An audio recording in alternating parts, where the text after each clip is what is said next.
Hey beauties, welcome back to my channel. If you are new here, I'm Flo. Thank you so much for stopping by, and to all my amazing subscribers, I truly appreciate your support in helping me grow this channel. It means the world to me.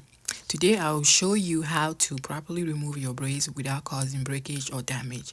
I'll also share some of my favorite tools that make this process so much easier. You can find all the links in the description below. Keep on watching and enjoy.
see it, everyone. This is how you can safely remove braids without damaging your natural hair. Don't forget to check the description box to all the tools and product I use in this video. If you find this helpful, please give the video a thumbs up, share your favorite takedown tip in the comments below, and remember to hit that subscribe button so you won't miss any more hair care tutorials like this one. Thank you all for your support and a warm welcome to my new subscribers. I appreciate each and every one of you. Until next time, stay beautiful and keep your hair healthy.